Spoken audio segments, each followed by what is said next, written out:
നമുക്ക് നടൻ വിനു മോഹൻ ഇപ്പോൾ ടെലിഫോണിൽ ചേരും. ഖേമ കമ്മിറ്റി റിപ്പോർട്ട് മലയാള സിനിമയിൽ ഏറ്റവും പ്രധാനപ്പെട്ട മാർഗ്ഗരേഖയെന്ന് ഫെബ്ക പറഞ്ഞു. ഇതിനിടയിൽ ഇന്നലെ ഈ അമ്മയുടെ എക്സിക്യൂട്ടീവ് കമ്മിറ്റിയിൽ നിന്ന് എല്ലാവരും രാജിവെക്കാനിടയായ സാഹചര്യത്തിൽ 4 പേർ വിയോജിപ്പ് പ്രകടിപ്പിച്ചെന്ന രീതിയിൽ വാർത്ത പുറത്തു വന്നിരുന്നു. രാവിലെ അനന്യ ഈ മോർണിംഗ് ഷോയിൽ പങ്കെടുത്തപ്പോൾ നടൻ വിനു മോഹൻ കൂടി നമുക്കൊപ്പം ചേരുന്നു. Good morning Vinu Mohan. ആ, ഗുഡ് മോർണിംഗ്. വിനു, ശരിക്കും പറഞ്ഞു കഴിഞ്ഞാൽ നിങ്ങളുടെ വിയോജിപ്പ് രേഖപ്പെടുത്തിക്കൊണ്ടാണോ ഈ ഐകകണ്ഠന രാജി എന്നുള്ള രീതിയിൽ വാർത്ത പുറത്തുവിട്ടത്?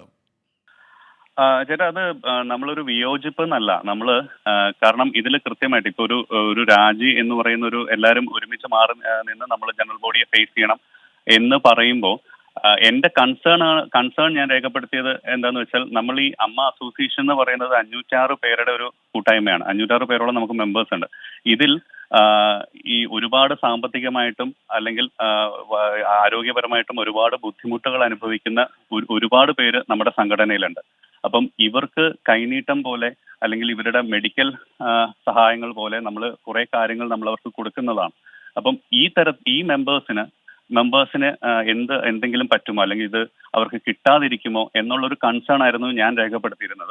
കാരണം എന്നെ സംബന്ധിച്ച് നമ്മളെ ജയിപ്പിച്ച് നമ്മളൊരു ഇലക്ഷൻ ഫേസ് ചെയ്ത് നമ്മളെ ജയിപ്പിച്ച് നമ്മൾ വിടുന്ന നമ്മുടെ മെമ്പേഴ്സിനോടെല്ലാം നമുക്ക് ധാർമ്മികമായിട്ടുള്ള ഒരു കാര്യം ഇത് പറയാൻ വേണ്ടിയിട്ടുണ്ടാവും. അപ്പൊ ഈ ഒരു കൺസേൺ ആയിരുന്നു എനിക്കുണ്ടായിരുന്നത്.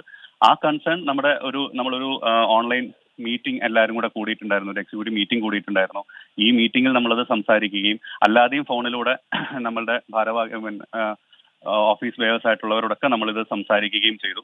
അതിൽ എനിക്കൊരു ഉത്തരം കിട്ടിയപ്പോഴാണ് നമ്മുടെ എക്സിക്യൂട്ടീവ് കമ്മിറ്റിയിലെ മെജോറിറ്റി തീരുമാനത്തിന്റെ കൂടെ നിൽക്കാൻ നമ്മൾ തീരുമാനിച്ചത്.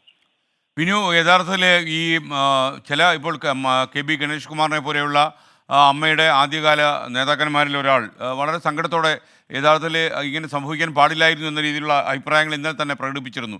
ചില ആളുകളൊക്കെ തന്നെ ഈ അമ്മ ഇങ്ങനെയുള്ള ഈ ആർട്ടിസ്റ്റുകളുടെ ക്ഷേമത്തിനായിട്ട് ഒരുപാട് നല്ല കാര്യങ്ങൾ ചെയ്യുന്നുകൊണ്ട് ഇതിനെ പെട്ടെന്ന് ഈ ഒരു കമ്മിറ്റി മൊത്തം രാജിവെച്ച് പോയി അനാഥമാകുന്നു സംഘടന എന്ന രീതിയിലൊക്കെ വാർത്തകൾ ഇന്നലെ പ്രചരിച്ചിരുന്നു.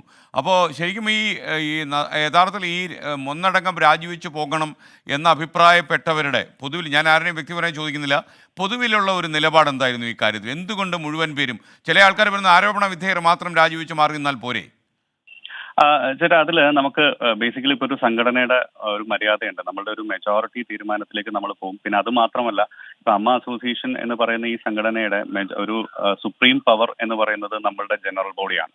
അപ്പം ഈ തരത്തിൽ മാറി നിന്ന് ജനറൽ ബോഡിയുടെ അഭിപ്രായത്തോട് യോജിച്ച് നിൽക്കുക എന്നുള്ളതാണ്. അപ്പം ജനറൽ ബോഡി കൂടിയിട്ടായിരിക്കും നമുക്ക് ഇതിനൊരു തീരുമാനം വരിക. പിന്നെ ഒരിക്കലും അമ്മ അസോസിയേഷൻ ഒരിക്കലും അനാഥമായി പോകില്ല.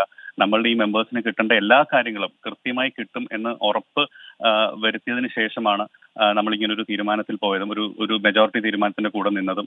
അത് മാത്രമല്ല, നമ്മളിപ്പം ഞങ്ങളെല്ലാവരും ഈ സംഘടനയുടെ ഇപ്പം ഈ നടന്നുകൊണ്ടിരിക്കുന്ന എല്ലാ പ്രവർത്തനങ്ങൾക്കും ഭാഗമായിട്ട് തന്നെ ഞങ്ങൾ എല്ലാവരും ഉണ്ടാവും. അടുത്ത ജനറൽ ബോഡി വരെ നമ്മളെല്ലാവരും ഉണ്ടാവും.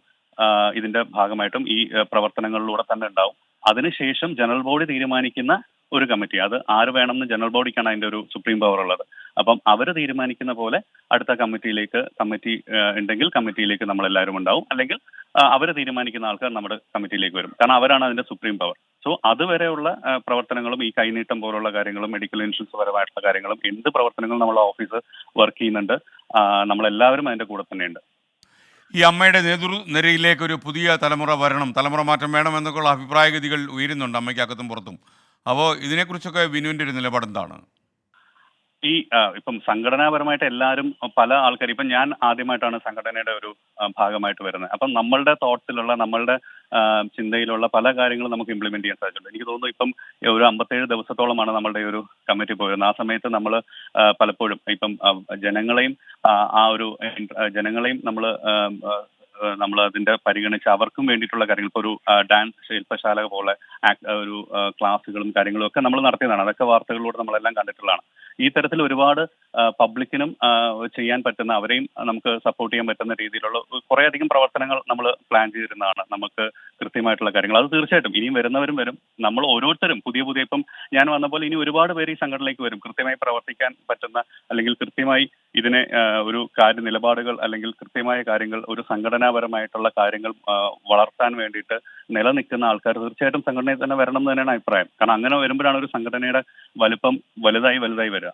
ഇപ്പം നമ്മുടെ ഇപ്പം പ്രസിഡന്റ് ആയിട്ടുള്ള ലാലേട്ടനാണെങ്കിൽ പോലും വളരെ കൃത്യമായിട്ട് നിങ്ങൾ ചെയ്യാനുള്ള പ്രവർത്തനങ്ങൾ കൃത്യമായി ചെയ്യൂ എന്ന് പറഞ്ഞ് നമ്മളെ അത്രയും സപ്പോർട്ട് ചെയ്യുന്ന രീതിയിലാണ് നിലനിന്നിട്ടുള്ളത്. അപ്പൊ ഈ ഒരു സാഹചര്യത്തിൽ ഇങ്ങനെ ഒരു സിറ്റുവേഷൻ വരുമ്പോൾ അത് തീർച്ചയായിട്ടും നമ്മൾ ഫേസ് ചെയ്യും. ഒരിക്കലും സംഘടന അനാഥമായി പോകാതെ തന്നെ പുതിയ ആൾക്കാർക്ക് അവസരങ്ങളുണ്ട്. എല്ലാവർക്കും ഈ സംഘടനയിൽ പ്രവർത്തിക്കാനും ഇലക്ഷന് നിൽക്കാനും ഒക്കെ ഉള്ള സാഹചര്യങ്ങളുണ്ട്. അപ്പോൾ അത് തീർച്ചയായിട്ടും ജനറൽ ബോഡി തീരുമാനിക്കുന്നതാണ് നമ്മളുടെ പുതിയ ആൾക്കാർ വരണം അല്ലെങ്കിൽ ഇവരൊക്കെ വരണം എന്ന് ജനറൽ ബോഡിയുടെ തീരുമാനങ്ങൾ ഉണ്ടെങ്കിൽ അത് അല്ല നമ്മൾക്ക് വേണ്ടി വർക്ക് ചെയ്തവർ വരണം എന്നുള്ള തീരുമാനം ആര് വേണം എന്നുള്ളത് ജനറൽ ബോഡിയുടെ തീരുമാനമാണ്. ഇത് സുപ്രീം പവർ എന്ന് പറയുന്നത് ജനറൽ ബോഡിയാണ്. അപ്പം ആ തരത്തിൽ 100% നമ്മൾ ഓരോ ഇതിനും ഓരോ തലമുറകളും ഓരോ ആൾക്കാരും അതിന്റെ കൃത്യമായി പ്രവർത്തിക്കുമ്പോഴാണ് ഓരോരോ പുതിയ ആശയങ്ങളിലേക്കും ഒക്കെ സംഘടന വളരുക. അത് നല്ല കാര്യം തന്നെയാണ്. ഓക്കെ, താങ്ക് യു വിനി മോഹൻ ഈ മോർണിംഗ് ഷോയിൽ പങ്കെടുത്തതിന് താങ്ക് യു. ഇനിയിപ്പോൾ നമുക്ക് മോഹൻദാസിൻ്റെ ഒരു വളരെ ഒരു അപകടം പിടിച്ചൊരു സന്ദേശം പറയുന്നത്, ഇന്നലെ ഈ മെസ്സേജ് ബോക്സിൽ നിന്ന് നന്ദന എന്ന യൂസർ ഐ ഡിയിൽ നിന്ന് സഹായം അഭ്യർത്ഥിച്ചുകൊണ്ട് ഒരു മെസ്സേജ് വന്നിരുന്നു. ഗുജറാത്തിൽ വെള്ളപ്പൊക്കത്തിൽ വീട്ടിലകപ്പെട്ടു എന്നായിരുന്നു.